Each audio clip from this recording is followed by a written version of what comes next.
जय राधे राधे राधे जय राधे राधे राधे जय राधे राधे राधे जय राधे राधे राधे राधे राधे राधे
मथुराधिपति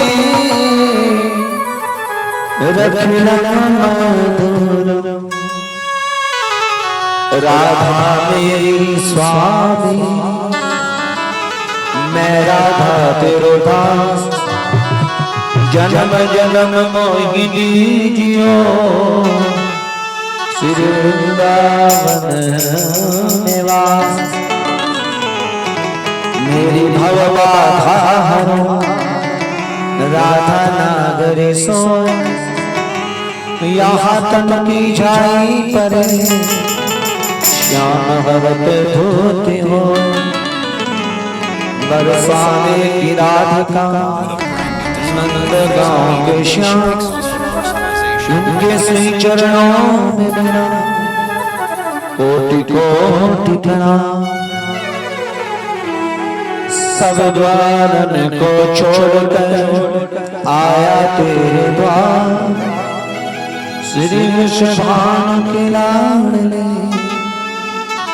मेरी ओर किशोरी जी के पद कमल में मैं बंदूं बारंबार जिनकी कृपा कटाक्ष कुमार राधा शक्ति बिना न कोई श्यामल दर्शन पाए आराधन कर राधे राधे राधे कान्हा दौड़े जय जय श्री राम श्री राधे श्री राधे श्याम परम वंदनीय पूज्य सद्गुरुदेव महाराज अकारण करुणा बरवाले भक्त वांछा कल्पतरु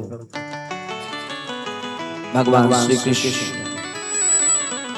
उन्हीं का वांगमय स्वरूप भागवत जी की पावन कथा युगल चरणारविंद का ध्यान धरते हुए मेरे प्रभु महादेव को बार-बार प्रणाम करते हुए स्थान के अधिष्ठात्री मां शाकंभरी मां शताक्षी भीमा ब्राह्मणी मां बाला सुंदरी को बार-बार प्रणाम करते हुए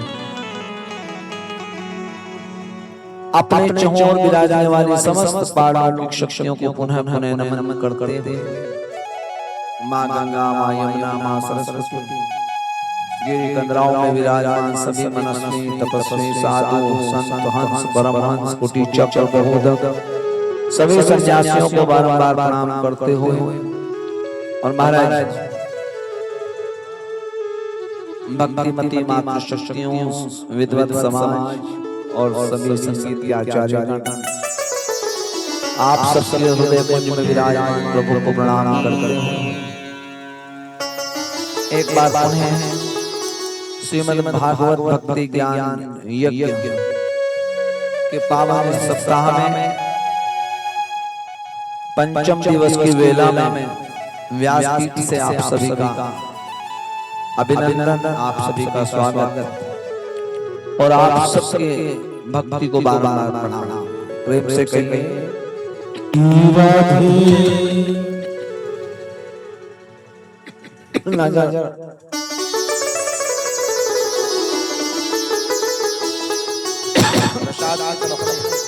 कथा था, कथा था। प्रेम से कहिए हाँ, ये दृष्टि को एकदम ऐसे डाइवर्ट कर देते चीजें। हाँ, 3 बार भोजन भजन 1 बार और उसमें भी झंझट पड़ गए हैं। प्रेम से कहिए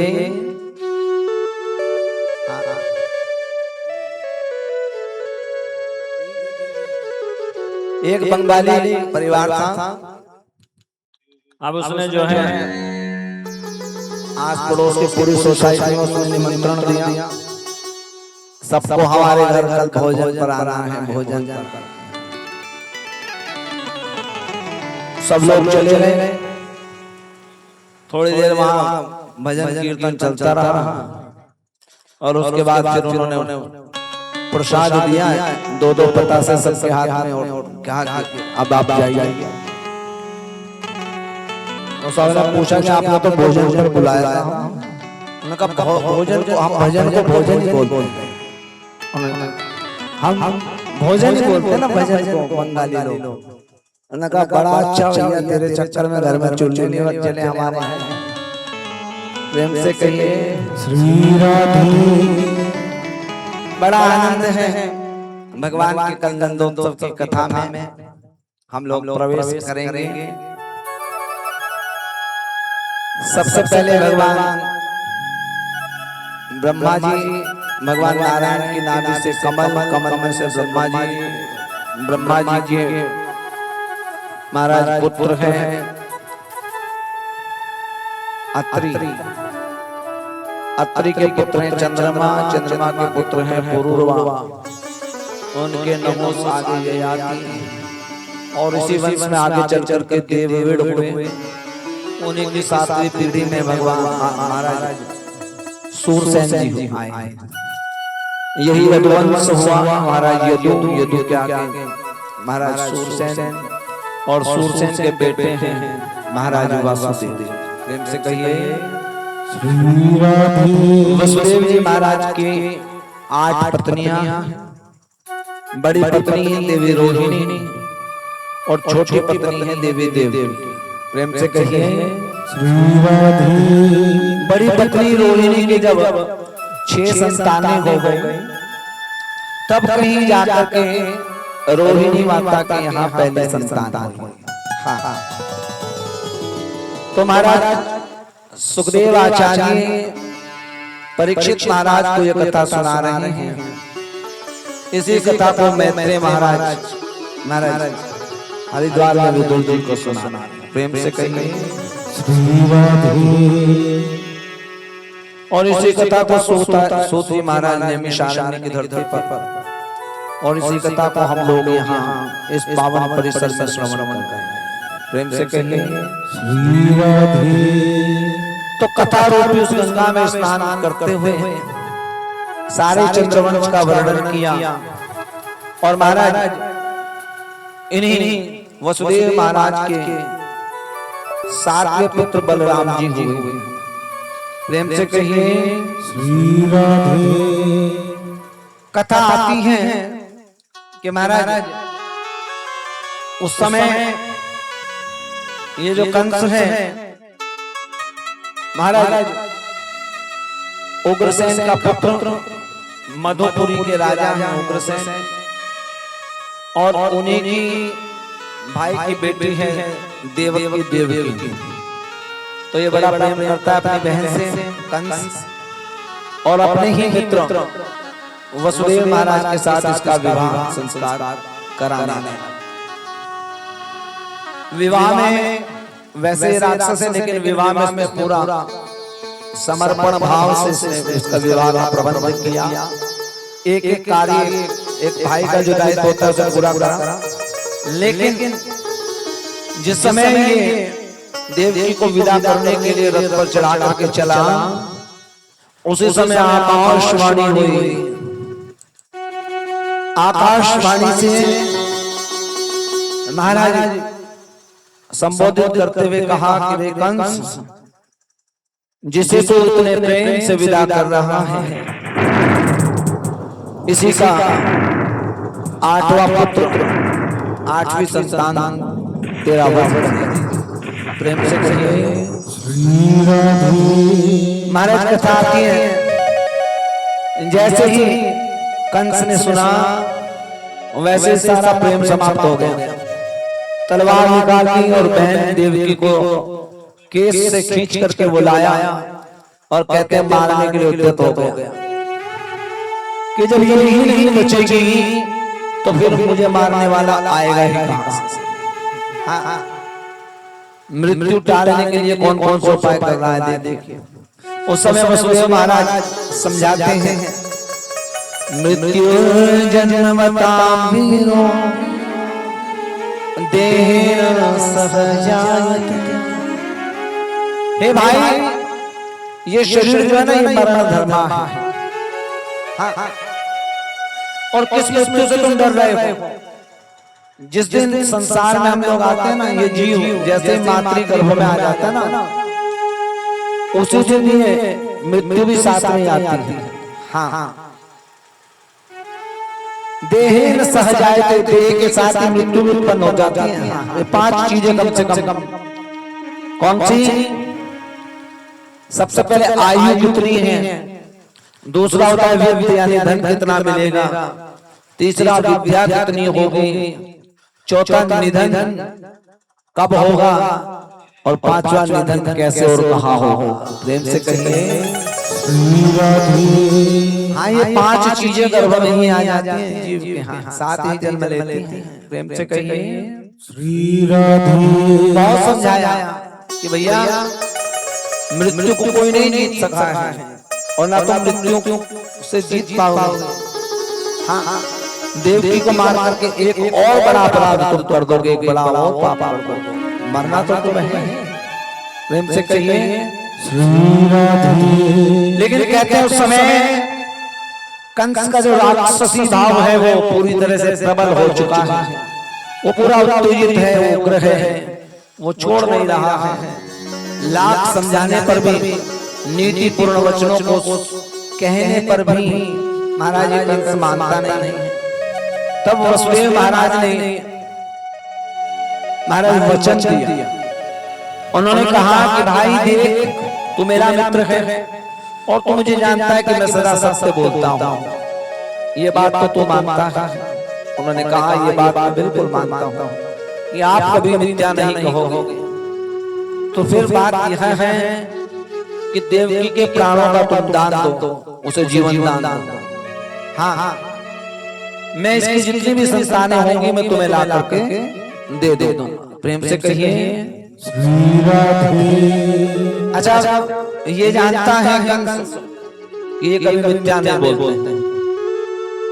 महाराज उन्हें महलों में लेकर के गया और अपने ही संरक्षण में, अपनी निगरानी में उनको रखा गया।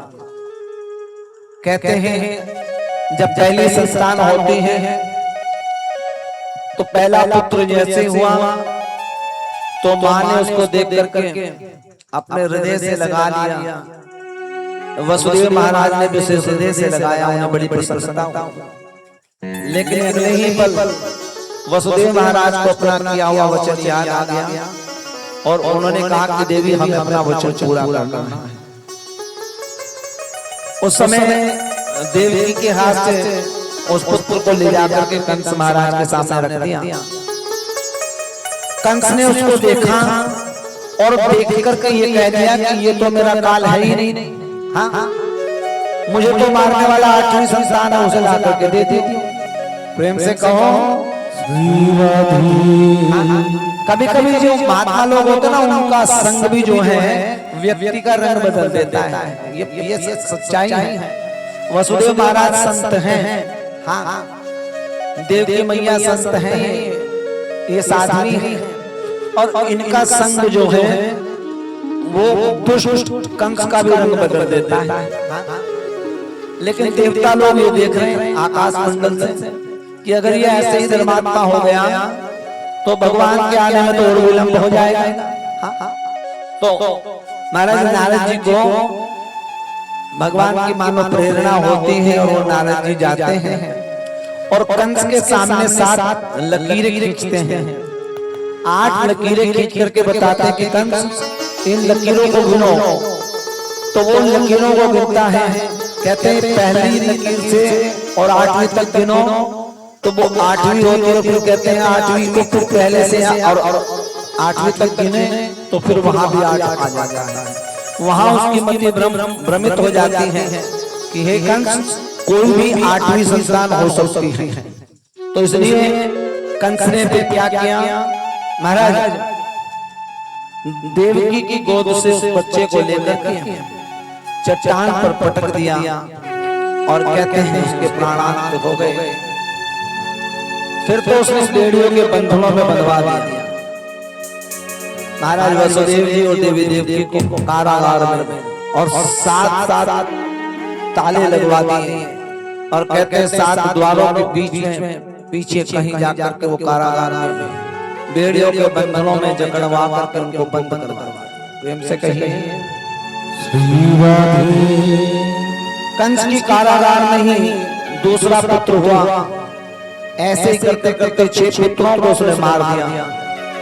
लेकिन जब 7वां पुत्र महाराज जैसे ही संतान माँ देवकी के गर्भ में आई, वैसे मेरे प्रभु श्री हरि नारायण ने देवी योग माया को आज्ञा करी कि हे देवी, आप अब माता यशोदा के गर्भ में आपको जाना होगा, वहां आपको कन्या का रूप लेना होगा। और हे देवी, हम भी आपके पीछे पीछे माता देवकी के गर्भ में आ रहे हैं। देवताओं ने हमारी बड़ी प्रार्थना करी है, देवी धेनु ने, माता पृथ्वी ने, और सबने मिलकर के प्रार्थना करी है। ब्रह्मादि देवता लोग, ये धरती पाप के बोझ को अब जब सह नहीं सकती तो फिर भगवान की प्रार्थना करते हैं। सबने मिलकर के जब प्रार्थना करी तो ब्रह्मवाणी होती है, आकाश मंडल से नभवाणी कहते हैं कि सब लोग ब्रजमंडल में जाइए, अपने अपने अंश से सब वहां गोप ग्वाल, गाय बछड़ा, पशु पक्षी, लता पता, जहां जो भी मिले आप वहां जन्म दीजिए। प्रेम से कहिए ये ब्रजमंडल में सब देवता अपने अपने रूपों से सब कहीं ना कहीं आकर के जन्म ले रहे हैं भगवान के आने से पूर्व। और नियत समय पर भगवान माता देवी के गर्भ में भगवान आते हैं। इधर योग माया माता यशोदा के गर्भ में आने वाली है। उससे पहले 7वीं संतान महाराज जैसे ही आती है माता देवी के गर्भ में, तो भगवान योग माया को आज्ञा करते हैं कि इसको माता रोहिणी के गर्भ में प्रस्थापित कर दिया, स्थानांतरित कर दिया। और योग माया ने देवकी के गर्भ से निकाल कर बलराम जी महाराज को सीधे माता और रोहिणी के गर्भ में स्थानांतरित कर दिया। प्रेम से कहिए अब माता रोहिणी जो है वो भी नंदबाव में बाबा नंदबाई जी के घर में ही रह रहे, क्योंकि कंस ने जितनी पत्नियां हैं ना महाराज वसुदेव की, और वसुदेव महाराज का जो परिवार है वो सब कुछ तरीके से अपनी जान बचाए हुए हैं। तो उसी क्रम में देवी रोहिणी नंदराय जी के यहाँ गोकुल में रहती थी। और जैसे ही वो गर्भस्थ हो गई तो कहते हैं उस समय समाज ने उन पर आरोप लगाया कि इनका पति यहाँ नहीं है, ये गर्भवती कैसे हो गई। महाराज समाज जब एकत्र होता है उस समय सब मिलकर के शांडिल्य महाराज जी को बुलाते हैं। हाँ, शांडिल्य महाराज जो हैं वो गोकुल के और ब्रजमंडल जो है इनके पुरोहित हैं। शांडिल्य महाराज आते हैं, उन्होंने गर्भ देखा और जैसे ही महाराज भगवान का ध्यान किया तो उनको प्रेरणा हो जाती है। वो सबको कहते हैं कि इनके गर्भ में एक बहुत बड़ी शक्ति आने वाली है, जो सीधे भगवान का ही स्वरूप है, भगवान का ही अंश है। तो कहते हैं उस समय महाराज शांडिल्य की वाणी को सब पत्थर की लकीर मानते हैं। उन्होंने कह दिया, उनकी पत्नी ने कह दिया तो समझो वही बात सत्य है। प्रेम से कहिए नियत समय पर महाराज बलराम जी का जन्म हुआ और बलराम जी महाराज का जैसे ही जन्म हुआ वो बैठ जाते हैं, किसी को दृष्टि नहीं देते, किसी को नहीं देते, ना वो रोए ना वो हंसे। एक दिन महाराज माता यशोदा ने माता पूर्णमासी जो कि महाराज शांडिल्य जी की पत्नी है उनको बुलाया, उनसे पूछा कि एक बार इसको देख के बताओ ये किसी को दृष्टि क्यों नहीं देते थे। तो उस समय माता पूर्णमासी कहती हैं, उनके चरणों को देखती हैं, उनके हस्त कर कमल देख करके कहती हैं कि ये किसी के ध्यान में बैठे हैं। अब बलराम जी ने ये सोचा हुआ था कि जब तक मेरे प्रभु नहीं आएंगे मैं किसी को दृष्टि दूंगा ही नहीं। प्रेम से कहिए और महाराज उस समय जैसे ही माता पूर्णमासी ने बलराम जी महाराज के चरण कमल देखे तो उनके चरण कमल को देख करके वो कहने लगी कि हे यशोदा, मेरा ज्योतिषीय गणना और मेरा अनुभव ये कहता है कि बहुत जल्द ही तेरी भी गोद भरने वाली है। प्रेम से कहिए हाँ। माता यशोदा देवी पूर्णमासी की बातों को सुन करके कहते हो कि भैया क्या कहते हो, क्यों मस्करी करती हो, कहा तुम्हारे भैया 80 बरस के हैं और मैं 55 बरस की हूँ। अब भला ये सारा गांव हमारा संतान ही तो है। वो कहते हैं देखो नंद का मतलब होता है जो सबको आनंद दे, वो नंद है, और जो सबको यश दे वो यशोदा।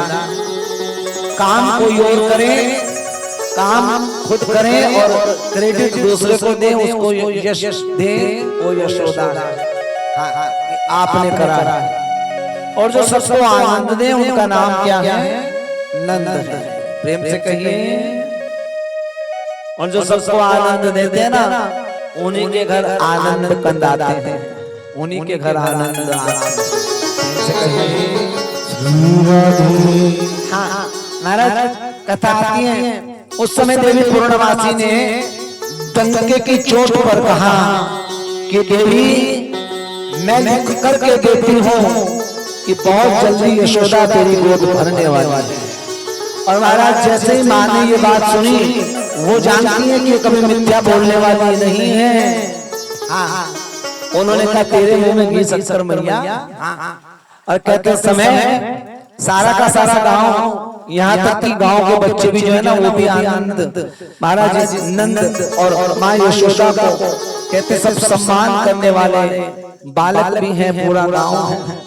हर कोई यही चाहता है कि इनके घर में भी लल्ला हो। प्रेम से कहो तो एक दिन सब मिलकर के गए शांडिल्य महाराज के पास, उनसे पूछने लगे कि इनके घर में लल्ला कैसे होगा, इनकी गोद कब भरेगी, कैसे भरेगी। तो शांडिल्य महाराज ने कहा सब मिलकर के पहले एकादशी का व्रत रखो और सब मिलकर भगवान से मनौती मांगो, तब भगवान सुनेंगे। तो कहते हैं सबने, पूरे गांव ने, यहाँ तक कि बच्चों ने भी, छोटे छोटे बच्चों ने एकादशी का व्रत किया। प्रेम से कहिए एकादशी का व्रत किया। और कहते हैं उस समय नंद राय जी बालकों को झोले में से केले निकाल के दे दे के केला खा लो बेटा, जल पी लो बेटा। और महाराज तब छोटे छोटे बच्चे कहते हैं कि हम जल भी पिएंगे और हम फल भी खाएंगे, सब कुछ खाएंगे जब आपके घर में लल्ला हो। प्रेम से कहो श्री राधे। महाराज कथा आती है कि अब भगवान के आने का समय होता। हाँ, इधर माता यशोदा के गर्भ में योग माया आकर के स्थापित होती है और इधर देवकी के गर्भ में भगवान आ रहे हैं। प्रेम से कहिए श्री राधे। महाराज कथा आती है, चैत्र का महीना चला गया, बैसाख चला गया, आषाढ़ चला गया और श्रावण आया। प्रेम से कहिए श्रावण में देवता लोग आए और कंस की कारागार में आकर के देवताओं ने माता देवकी के गर्भ की स्तुति कर सत्यम व्रतम सत्यम परम त्रिसत्यम सत्यम से योनि। महाराज जो तीनों कालों में सत्य हैं, जो सत्य परम है, सत्य धन है, वही सत्य स्वरूप परमात्मा को हम प्रणाम करते हैं। गर्भ की स्तुति करी है, सब देवता लोग मिलकर के भगवान से प्रार्थना करते हैं कि हे कमल नयन, हे धरणीधर, हे दामोदर, हे ऋषिकेश, हे नारायण, सारे जगत का भार उतारने के लिए आप अवतार लेने वाले हैं। हे नाथ, इस जगत के समस्त भार को आप दूर करो, हर भक्त की पीड़ाओं को आप दूर करो। हे नाथ, धर्म और धर्म की सत्ता को इस संसार में पुनर्स्थापित करो। सब मिलकर के भगवान की स्तुति करते हैं और कहते हैं उस समय गर्भ की स्तुति करने जब देवता लोग आए थे ना, उस समय ऐसी भगवान की माया हुई कि देवकी और वसुदेव महाराज को पता ही नहीं चला और देवता लोग स्तुति करके चले गए। प्रेम से कहिए और महाराज श्रावण के बाद में आता है भाद्रपद। भाद्रपद का महीना प्रारंभ होता है। भाद्रपद के महीने में और अष्टमी की तिथि, हाँ, कृष्ण पक्ष अष्टमी और रात्रि का के 12 बजे कितने जैसे ही निश्चित काल प्रारंभ होता है, वो समय जब चंद्रमा रोहिणी नक्षत्र में प्रवेश करते हैं, कहते उसी समय ये जो कंस की कारागार है ये चमकने लगी और उसमें एक ऐसा उजाला हो गया, ऐसा प्रकाश हो गया जो अद्वितीय है, अलौकिक है, जो पारलौकिक है। कहते हैं उसी समय योग माया का प्रादुर्भाव होता है देवी यशोदा के गर्भ से, और जैसे योग माया आती है वैसे ही योग माया अपनी माया फैला देती है। कंस की कारागार के जितने पहरेदार हैं वो सब सो जाते हैं, यहाँ तक कि कंस भी अचेतन हो गया। केवल दो ही प्राणी जाग रहे हैं, देवकी और वसुदेव महाराज। कहते बाकी सब के सब सो जाते हैं। प्रेम से कहिए माँ यशोदा का प्रसव हो गया, लेकिन माता यशोदा भी नहीं जानती कि पुत्र है कि पुत्री है। हाँ, महाराज कथा आती है कि उस समय जब कंस की कारागार प्रकाशित होने लगी, देवता लोग आकाश मंडल पर आकर के खड़े हो गए, भगवान के स्वागत के लिए सब खड़े हैं। कहते हैं उसी समय सब चंद्रमा रोहिणी नक्षत्र में आए, भगवान कंस की कारागार में माता कहते हैं देवकी के श्रीगर्भ से भगवान चतुर्भुज रूप लेकर के प्रकट हो जाते हैं। बोले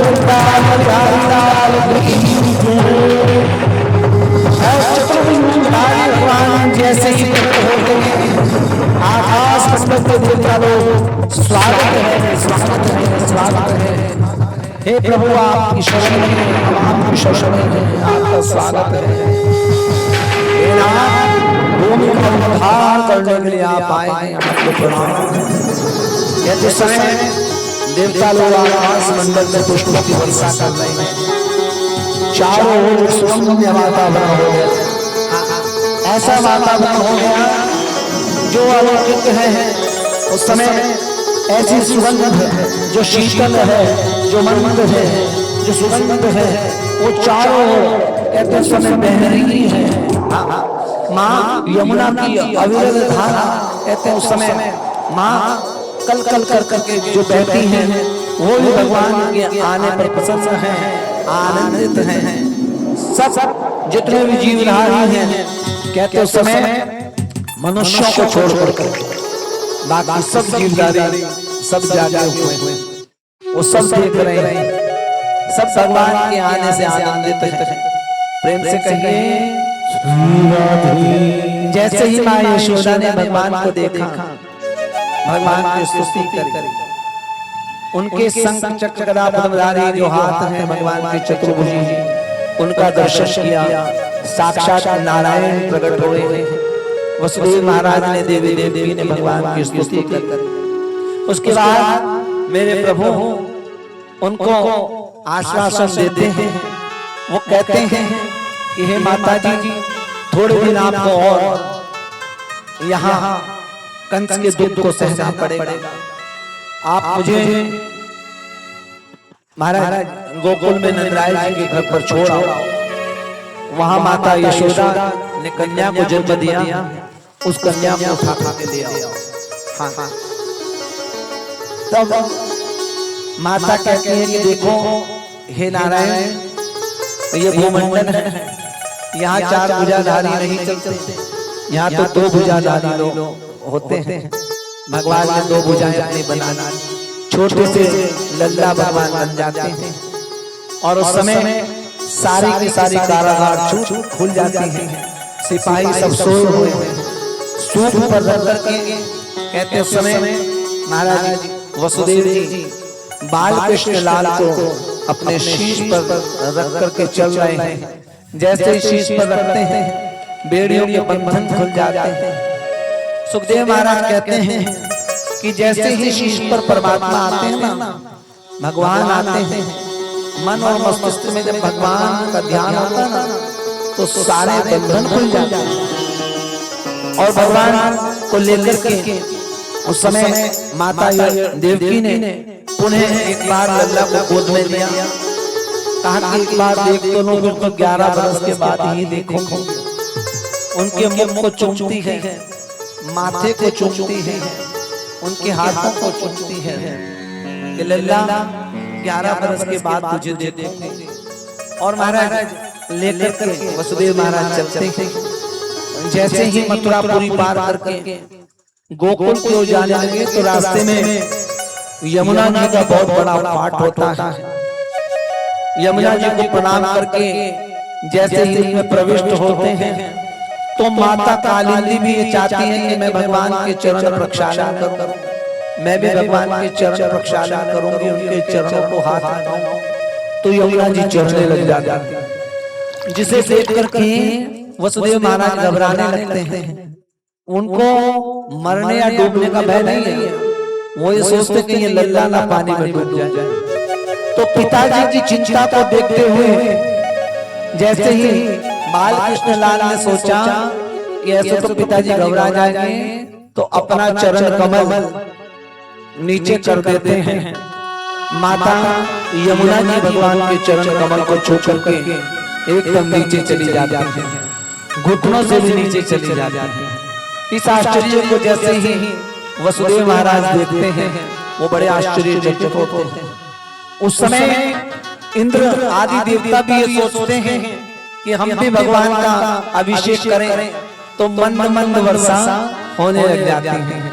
और जैसे ही भगवान के ऊपर मंद मंद वर्षा होती है तो वैसे ही तत्काल बलभद्र महाराज को ज्ञात होता है कि मेरे प्रभु आ रहे हैं, तो वो दौड़े दौड़े आते हैं और भगवान बलराम जी अपना शेषनाग का जो स्वरूप है उसको प्रकट करते हैं और भगवान बाल कृष्ण लाल के ऊपर छाते की तरह उनको ढक लेते हैं। प्रेम से कहिए देवता लोग आकाश मंडल पर गा रहे हैं, स्वागतम कृष्णा स्वागतम कृष्णा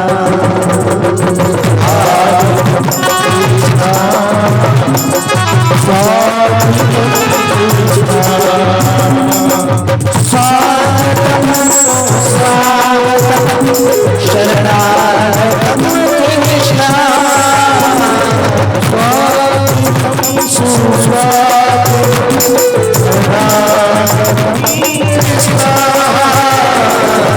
स्वागतम सुस्वागतम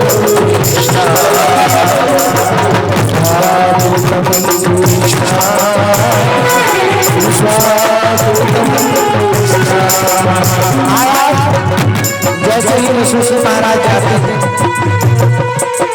किसी को भी इस बात का पता नहीं लगता।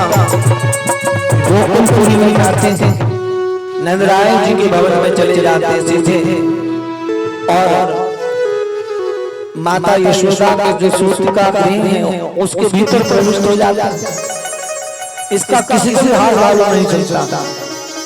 और उस समय माता यशोदा के बगल में लल्ला को लेटा देते हैं, लल्ला को देखते हैं, नेत्रों से जल निकलता है कि लल्ला 11 वर्ष के बाद तुझे देखेंगे। और कहते हैं उस समय माता यशोदा के बगल से योग माया जो कन्या है उसको लेकर के वसुदेव महाराज चल देते हैं। और वसुदेव महाराज जैसे ही कंस की कारागार में पहुंचते हैं, वैसे ही सारे के सारे द्वार बंद होने शुरू हो जाते हैं। सबके सब द्वारों पर पहले की तरह ताले लग जाते हैं। और जब आखिरी द्वार पर पहुंचते हैं तो जैसे ही कंस के कारागार में प्रविष्ट हो जाते हैं, वैसे ही बेड़ियों के बंधनों में फिर से जकड़ जाते हैं। परीक्षित महाराज संदेह करते हैं, तब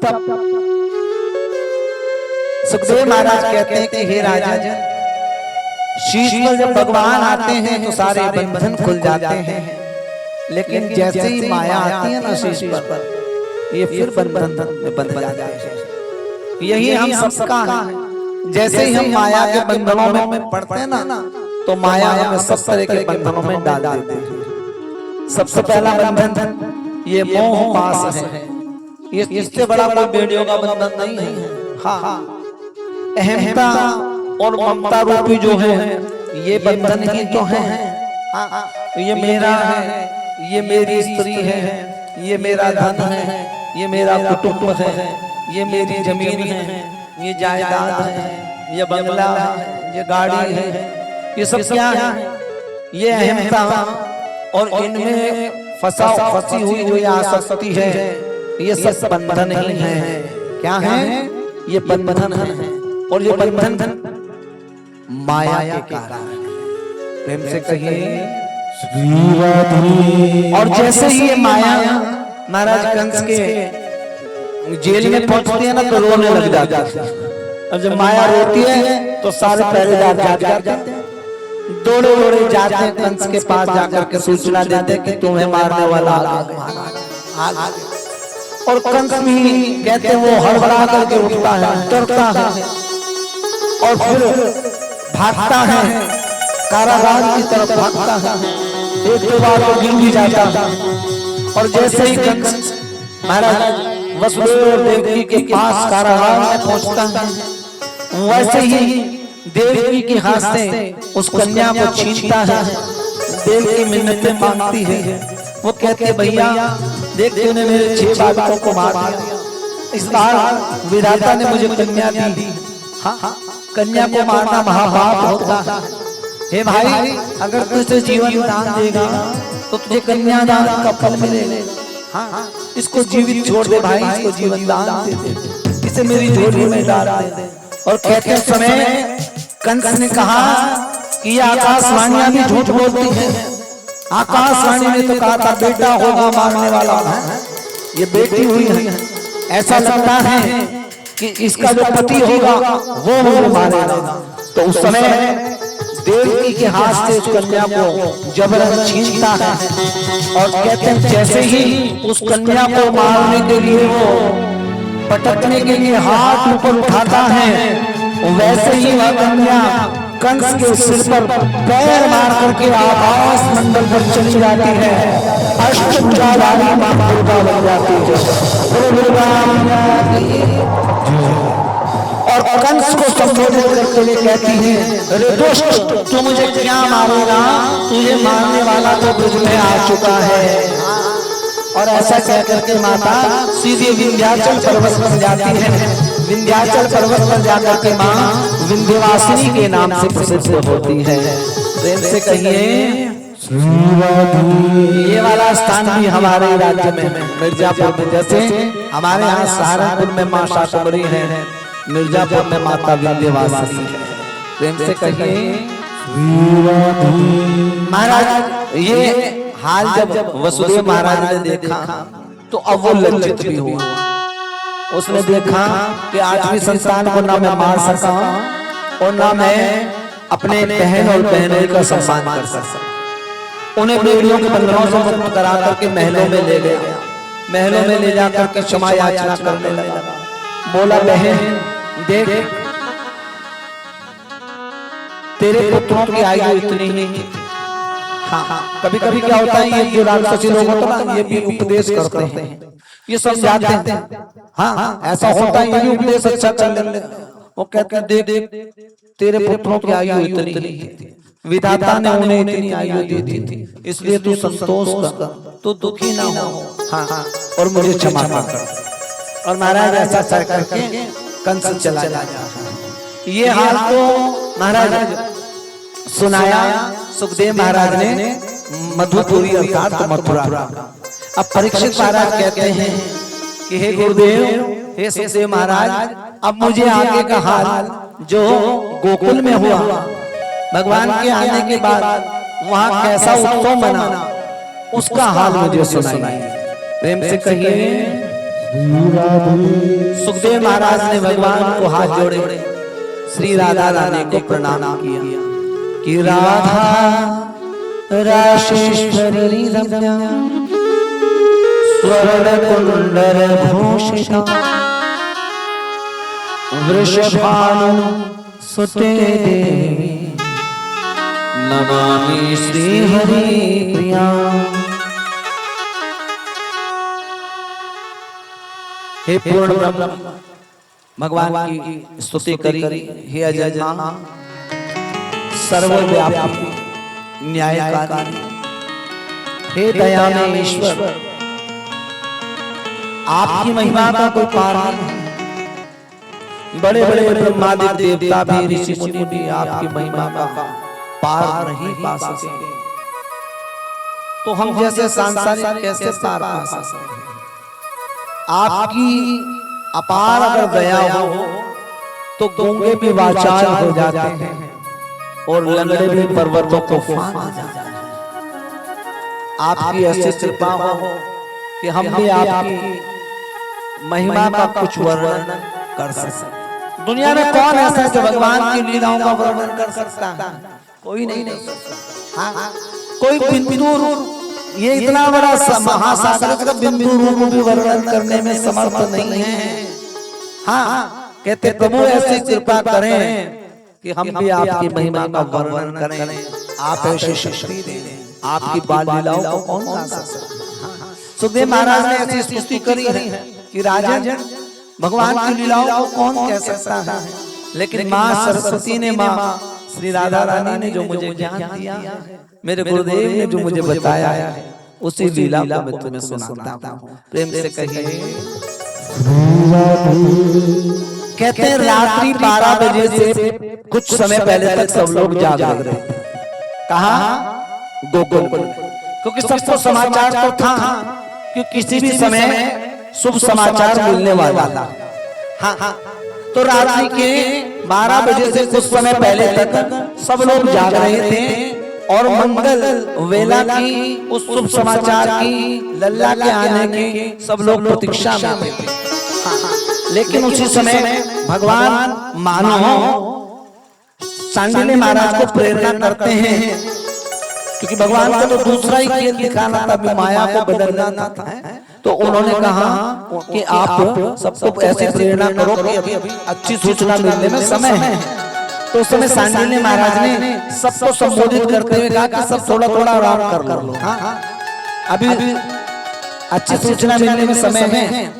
कहते हैं सब सांडिल्य महाराज के आदेश से सब सो गए।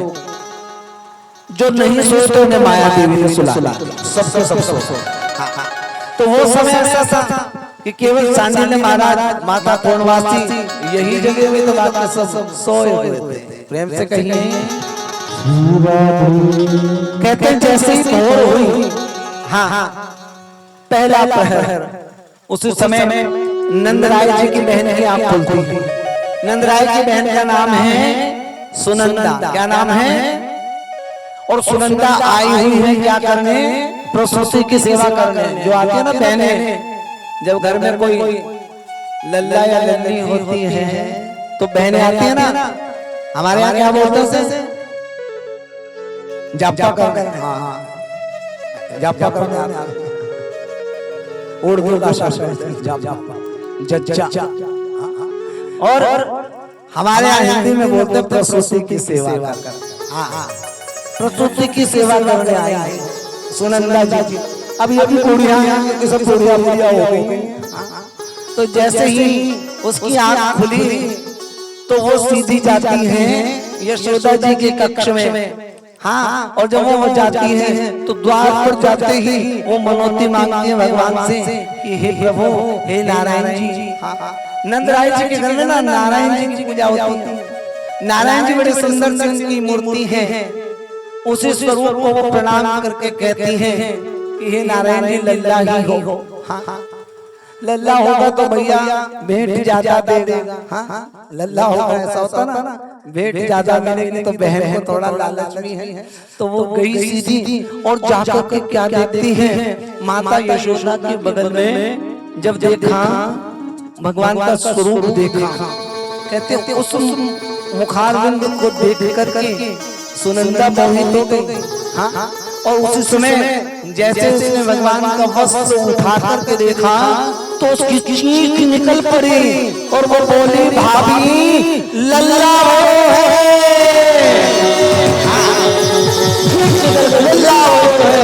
उसी से उछल पड़ी, नाचने लगी। और जैसे ही मैया ने गोद में दिया लल्ला को, आज मैया के प्रेम की कोई सीमा नहीं हुई। मैया ने अपनी ननद को प्रणाम किया और कहा, दीदी ये आपके आशीर्वाद से हुआ। आपके आशीर्वाद से हुआ। जाओ अपने भैया को सूचना दे के आओ। और वो दौड़ी दौड़ी जाती हैं, एक दो बार गिर भी जाती हैं, लेकिन महाराज कोई फर्क नहीं पड़ता। और नंदराय जी सीधे गए हुए गौशाला में। और वो जब गौशाला में गए थे तो उससे पहले उन्हें भी सपना आया था। सपने में उन्होंने देखा कि मेरी गौशाला में कोई बालक घुटनों के बल चल रहा है, बछड़ों की पूंछ पकड़ करके खड़ा है। बहुत सुंदर सा बालक उन्होंने स्वप्न में उसके दर्शन किए थे। और जैसे ही माता सुनंदा दौड़ी दौड़ी गई और जाकर के भैया से कहा, भैया भैया सुनो भैया। भैया के पास पहुंची, भैया जानते हो हमारे यहाँ कौन आए हैं? कौन आए हैं बताओ। हाँ बताओ सुनंदा, कौन आए हैं? कि हमारे घर में लल्ला है। और जैसे ही नंदराय जी ने सुना, अपने गले से कीमती हार निकाला, बहन को पहना दिया और कहा कि बहन ये बताओ लल्ला दिखता कैसा है? क्यों? क्योंकि गुरुदेव तो जब कहेंगे मैं तो तब दर्शन करूंगा ना, मुझे ये बताओ लल्ला कैसा दिखता है। तब माता सुनंदा कहती है कि भैया बिल्कुल जैसे हमारे घर के ठाकुर जी है ना, हमारे घर के नारायण जी, उनके जैसा दिखता है, ऐसा वो लल्ला है। और जैसे ही महाराज नंदराय जी ने स्वप्न को याद किया कि बिल्कुल वैसा ही होगा जैसा मुझे दिखाई दिया। उस समय तक सारे के सारे गोकुल में ये सूचना ऐसे फैल गई जैसे जंगल में आग फैल जाती है। महाराज ऐसे ही सूचना फैल जाती है। और फिर क्या था, सारे ब्रजवासी जितने गोकुल वन और नंदगांव के वासी हैं, सबके सब सजने लगे, सब अपने आप को सजा रहे हैं। भगवान के दर्शनों को जाना है, लल्ला के दर्शनों को जाना है, बधाई लेके जाना है। सब तैयार हो रहे हैं और कहते हैं एक दूसरे को, गोस्वामी महाराज कहते हैं ना कि सबके सब जाते हैं लेकिन बाल भक्त को कोई संग नहीं लाता है। भगवान के दर्शनों को सब जा रहे हैं, बाल भक्त को संग नहीं लाता, लेकिन और बालों में कोई पीछे रहने वाले थोड़ी। एक बूढ़ी माता तो ऐसी थी, उसने कोई बात नहीं मत ले जाओ, मैं तो खुद चलूं। और उसने अपनी 100 साल की उसने अपने विवाह का लहंगा निकाला, जो उसने विवाह में पहना, उन्हें बक्सा खोला, लहंगा निकाला, पहन लिया। आंखों से कम दिखता है बेचारी को। उसने होठों पे लगाने वाली जो थी वो आंखों में लगा दी, आंखों वाली होठों पे लगा दी और वह चल दी। उसने कहा कोई फर्क नहीं पड़ता, भगवान कृष्ण का रूप थोड़ी देते, भगवान को भाव देखने वाले। मानो हर किसी में ये होड़ लगी हुई है कि पहले हम दर्शन करेंगे, हम दर्शन करेंगे। आज सब दौड़ रहे हैं, सब भाग रहे हैं। आज मानो शरीर, ये जो हमारे चरण हैं, ये जो पैर हैं, ये दुनिया के लिए भागते थे, आज पहली बार भगवान के लिए भाग रहे हैं। आज धन्य हो रहे हैं। मानो एक दूसरे को अंग प्रत्यंग चिढ़ा रहे हैं। आंखें कहती हैं कि हम सौभाग्यशाली हैं, क्योंकि हम होंगे तभी तो दर्शन होंगे ना, तभी तो देख पाएंगे लल्ला को, तभी देखेंगे। उस समय कान कहते नहीं नहीं तुम नहीं, हम भाग्यशाली हैं। क्यों? क्योंकि लल्ला जब बांसुरी बजाएगा तो हम ही तो सुनेंगे। लल्ला जब तोतली वाणी में बोलेगा तो हम ही तो सुनेंगे ना। तो कानों की बात सुन करके महाराज हाथ बोल पड़े। हाथों ने कहा कि लल्ला को गोद में तो हम उठाएंगे। तो सौभाग्यशाली कौन हुआ? हम हुए। लेकिन उन सबकी बातों को सुनते सुनते पैरों ने कहा हम जाएंगे नहीं तो फिर कोई तुम्हें लेके कैसे जाए? बताओ, हम सबसे ज्यादा सौभाग्यशाली हैं। आज ये चरण, आज ये पैर महाराज जो दुनिया के लिए दौड़ते थे, आज भगवान के लिए दौड़ रहे हैं। सब दौड़े दौड़े नंदरायण जी की महल की तरफ जा रहे हैं। वहां तो लाइन लगी हुई है, हर कोई भगवान के दर्शनों के लिए आतुर है।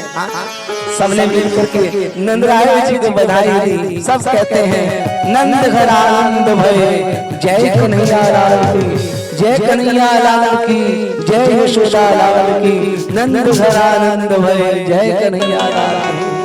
सब मिलकर के गा रहे हैं, सब मिलकर के बधाई दे रहे हैं। और किसी ने तो अपने घर से खाली कोई नहीं आ रहा है, उपहार लेके आते हैं, भेंट सामग्री ला रहे हैं। और किसी को कुछ नहीं मिलता तो अपने घर से मटकी भर करके दही लेके आ रहे हैं, कोई हल्दी लेकर के आता है, उपटन बनाते हैं, नंदराय जी की दाढ़ी और मूंछ रंग देते हैं। आज दही का और हल्दी का मानो कीचड़ हो गया है नंदराय जी के महल के बाहर। और एक एक एक एक गोपी जब जाती है ना तो मैया सबको लल्ला को दिखाती हैं। और किसी किसी गोपी की तो चौकी पर बिठा करके पूजा करने लग जाती है। और वो कहती है कि तुम्हारी वजह से हुआ, तुम्हारे आशीर्वाद से हुआ। मारे किसी गोपी को मैया जो है चांदी की थाली दे देती है, किसी को सोने की थाली दे देती है, किसी को जो है वो उपहार में चंद्रहार दे देती है। और महाराज एक दूसरे को चिढ़ाती है। एक सखी दूसरी सखी के अगल बगल में रहती है। वो दौड़ी दौड़ी आ रही थी और आकर के कहने लगी देख मैया ने मुझे क्या दिया। लेकिन क्या दिया बता तेरे को? उसने दिखाया कि मैया ने मुझे चांदी का थाल दिया, तेरे को चांदी का थाल दिया और तुम मुझे देखेगे ना तो पागल हो जाएगा। क्या दिया? ये देख मेरे गले में ये चंद्रहार, ये मैया ने मुझे दिया। बस फिर क्या था? उसको तो तन बदन में मानो आग लग गई। मैया ने मुझे थाल में टला दिया और मेरी बगल वाली को चंद्रहार दे दिया। वो दौड़ी दौड़ी वापस जाकर के मैया से कहती मैया मैया एक बात तो बता, तूने मेरी पड़ोसन को चंद्रहार दिया और मुझे केवल चांदी की थाल दे दी। मैया ने कहा कोई बात नहीं, तू थाल भी रख ले और तुझे मैं चंद्रहार भी देती हूँ। और अपनी दासी को कहा कि दासी गई एक चंद्रहार ला करके दो, आज सुबह से घर लुट रहा है तो सारे चंद्रहार खत्म हो गए। तो उस समय आकर के दासी ने कहा मैया चंद्रहार तो एक भी नहीं बचा, सबके सब चले गए। तो मैया ने कहा कोई बात नहीं, अपने गले से 9 लखा हार 9 रत्नों का निकालती है और उस गोपी को वो पहना देती है और वो गोपी तो खुशी से झूमने लग जाती है, दौड़ी दौड़ी जाती है। कहा अब जाकर के चिढ़ाऊंगी मैं उसको, और वो उसको बुलाती है अपनी पड़ोसन को, कहती है देख मैया ने तुझे चंद्रहार दिया, मुझे क्या दिया, ये देख क्या दिया। वो ऐसे दिखाती है अपना दुपट्टा हटाती है और जब वो दिखाती है कि ये क्या है, कि ये 9 रत्नों का हार है, ये 9 रत्नों का हार। अब उसको जैसे ही उसने सुना तो वो कहते हैं कि पत्थर उठा करके लाई है। मैया ने पता मुझे क्या दिया। अब वो सोच रहे कि इसके अलावा भी कुछ छोड़ दिया है।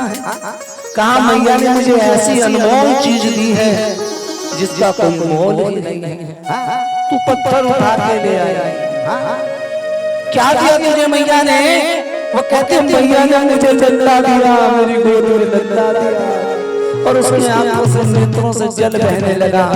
वो दौड़ी दौड़ी गई, उसने कहा भगवान को छोड़ आई, वहां से भी मैं पत्थर ही उठा के दे आई, इस नाशवान को लेकर के आई, भगवान को छोड़ आई। ये सब तो यही रहने वाला है, यही टूटने वाला है, और जो कभी नहीं टूटने वाला है उसे मैंने देखा।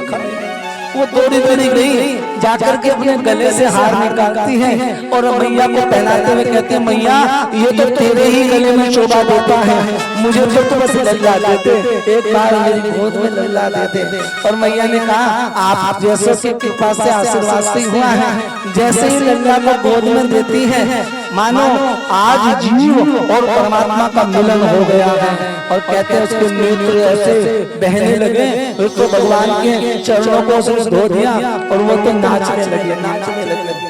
ग्वाल बाबा आते हैं, बधाई देते हैं, क्या कहते हैं सबके सब मिल के सब गा रहे हैं, क्या कह रहे हैं, बोलो वृंदावन बिहारी लाल की, हरि से मिले नयन तो मेरे हाथ खुल गए।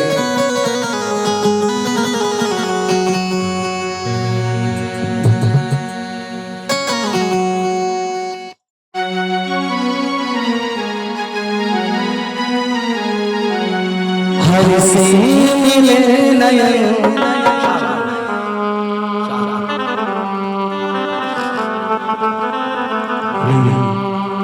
प्रभु से मिले नयन तो मेरे भाग खुल गए। हरि से मिले नयन तो मेरे भाग खुल गए। हरि से मिले नयन तो मेरे भाग खुल गए। देखी कमल नयन, देखी कमल नयन, देखी कमल नयन तो मेरे भाग खुल गए। हरि से मिले तो मेरे भाग खुल गए। बधाई हो।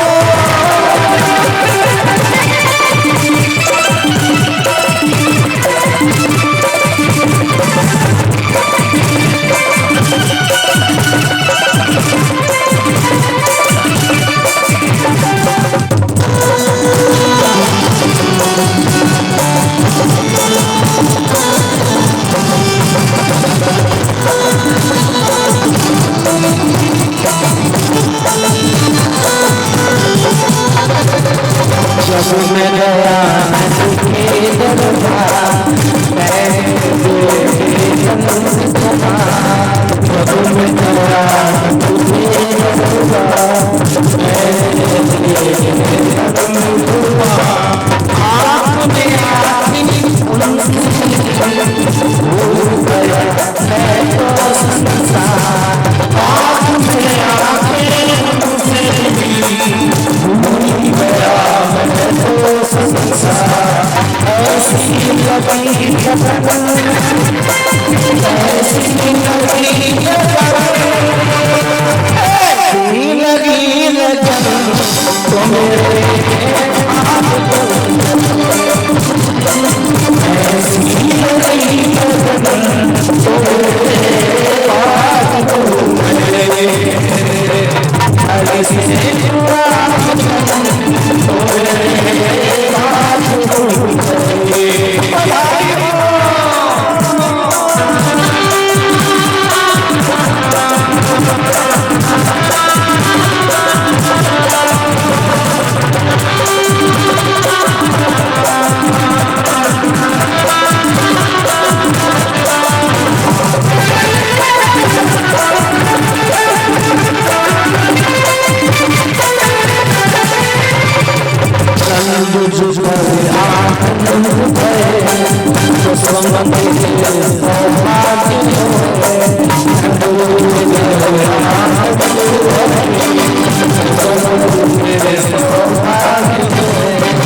उत्सव मनाते मनाते पूरे कितने दिन हो गए? 5 दिन हो गए। और जैसे ही छठी रात्रि आती है ना, तो हमारे यहाँ क्या होता है? छठी होती है, माता षष्ठी की पूजा होती है। और इस दिन क्या होता है? लल्ला को स्नान कराया और नए वस्त्र पहनवाए गए, माता षष्ठी की पूजा हुई। और बाहर बड़े जो है पालना लेकर के खड़े हैं, बाहर खड़े हैं बढ़ैया, पालना ले लो यशोदा मैया। और मैया पालना ले रही है और चंद्र सखी देखती है इस झांकी का, वो दर्शन करती है और वो गाती है कि उस समय एक एक सखी कोई भी लल्ला को छोड़ने को तैयार नहीं होती, तो मैया लल्ला को लेती है, कहते हैं मुझे उसको दूध पिलाना है। और दूध पिलाती नींद आ जाती है, लल्ला को पालने में लिटा देती है। और सखियों को कहते हैं देखो धीरे धीरे झोंका देना, लल्ला जाए, तो हमें भी धीरे धीरे झोंका देना है, ऐसे धीरे धीरे। वो कहती है मेरा लाला झूले पलेना एक होले झोटा दियो लाला झूला दियो कन्हैया झूले पलेना एक होले झोटा दियो कन्हैया झूले पलेना एक होले झोटा दियो मन तो होले झोटा दियो होले झोटा दियो होले झोटा दियो एक होले झोटा दियो कन्हैया झूले पलेना होले कन्हैया झूले पलेना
Choo choo choo choo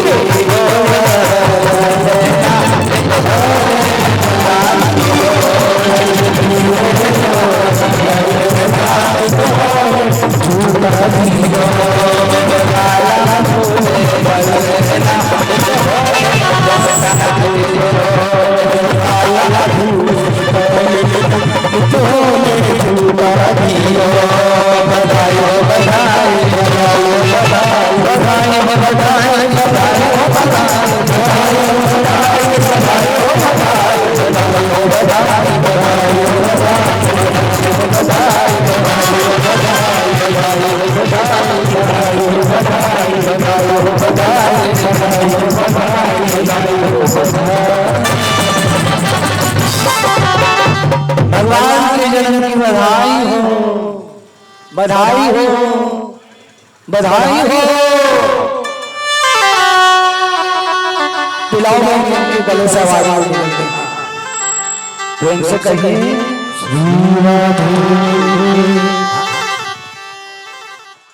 और महाराज ऐसे ही जब भगवान का जन्मोत्सव मन रहा है, जन्मोत्सव मन रहा है, आनंद राय जी ने आज लाखों गौओं का दान किया है, याचकों को बहुत सारा धन दिया, ब्राह्मणों को, संतों को और महाराज भिखमंगों को सबको बहुत धन का दान किया, तरह तरह के अन्न का दान किया। आज आनंद है, ये ब्रजवासी लोग इतने आनंदित हैं, स्वयं जब आनंद कंद आते हैं तो फिर आनंद चहुओर आता है। और महाराज कहते हैं उस समय जैसे ही मेरे प्रभु महादेव को पता चला मेरे प्रभु महादेव की समाधि टूटी है, प्रेम से कहिए हाँ, महादेव की समाधि टूटी और उन्हें ज्ञात हुआ। देखो भाई दे दो पहले, फिर वो सबका ध्यान बढ़ जाएगा। नहीं नहीं देता रहूंगा, दे दो जल्दी दे दो, प्रेम से कहिए हाँ। अब देखो जैसे महादेव को पता चला वो तुरंत तैयार हो गए कि हम जा रहे हैं भगवान के दर्शनों को, हमारे प्रभु आ गए। और जब वो चले तो उन्होंने चुपके से ही माता पार्वती को कह दिया कि तैयार हो जाओ, ज्यादा शोर मत मचाना वरना ये सब जितने गाने हैं ना ये भी तैयार हो जाएंगे, इसलिए चुपचाप चलेंगे। और जैसे ये दोनों तैयार होकर चलने लगे वैसे ही नंदी ब्रह्म को पता लग गया, ये दोनों आगे खड़े हो गए, कहा हमें पता है आप कहाँ जा रहे हो, हमें भी लेके चलो। तो उस समय महादेव ने कहा कि देखो तुम्हें लेके तो चलूंगा लेकिन रास्ते में शोर नहीं करना, न शरारत करना, बोलना नहीं, गाते चलेंगे, भगवान का नाम है। और वहां किसी को ये नहीं पता चलना चाहिए कि महादेव खुद आए। प्रेम से कहिए कहते समय भगवान चले और संत क्या लिखते हैं कि लेके गोरा जी को साथ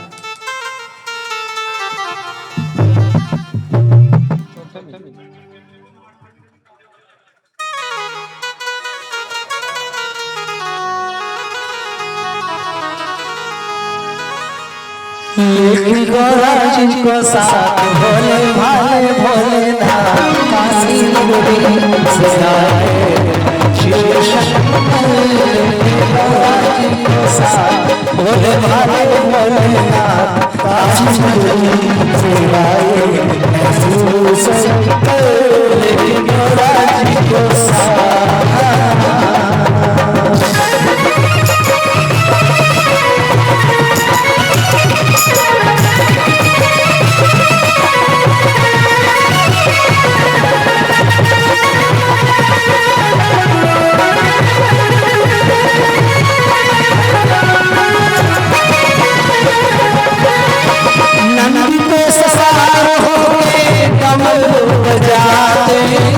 चले आ रहे हैं भोले हरि गुण गाते, में सवार होके रमन बजाते चले आ रहे हैं भोले हरि गुण गाते। आनंद के सवार होके रमन बजाते चले आ रहे हैं भोले हरि गुण गाते।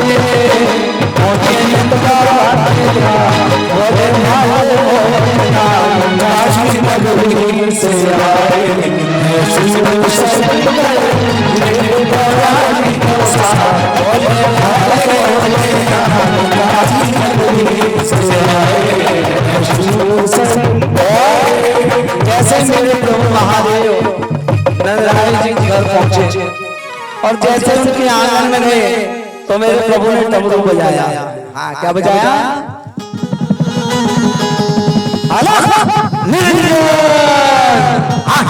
भगवान का डमरू बजाया और जैसे ही भगवान का डमरू बजा फिर तो चहुओं और सारे देवता लोग आकाश मंडल में खड़े हैं।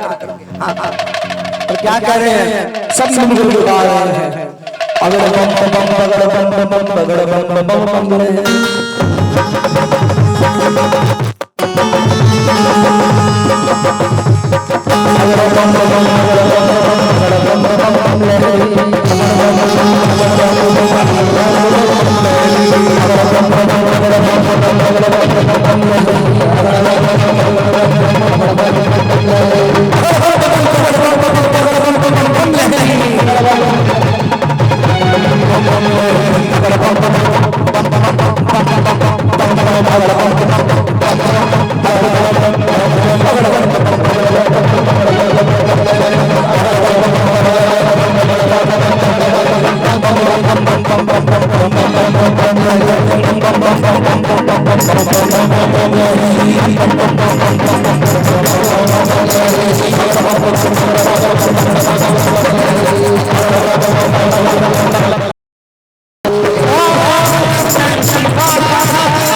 बोलो शंकर भगवान की। महादेव ने जैसे दम बुझाया वैसे भीतर से माँ यशोदा ने देखा। देखो बाहर कौन आया है? दासी को भेजा। दासी ने जाकर के देखा एक बाबा आए दौड़ी भीतर जाकर के बाबा आए मांगने वाले लगते डमरू बजा रहे नाग भी है मदारी से प्रेम से कहो श्री राधे। खेल दिखाने वाले ऐसा लगता है। मैया ने कहा कोई बात नहीं परात में भर करके ले जाओ खूब सारा मिष्ठान लेके जाओ खूब सारे धन लेकर के जाओ दक्षिणा लेकर के जाओ वस्त्र लेकर के जाओ हमारे घर में लल्ला हुआ जाकर के देख के आओ। और दासी भर करके ले गई। जैसे मेरे महादेव ने देखा कि भर करके भिक्षा लाई महादेव ने कहा बोलिए तो भिक्षा मांगने के लिए सन्यासी नहीं बनाओ। भिक्षा मांगने के लिए थोड़े सन्यासी बनाओ। जाके मैया से कहो कि आपका जो लाला है ना हमें उसके दर्शन कराए।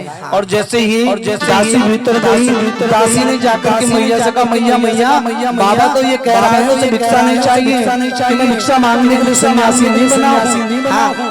वो तो कहते हैं कि अपने लल्ला के दर्शन करा दो बस।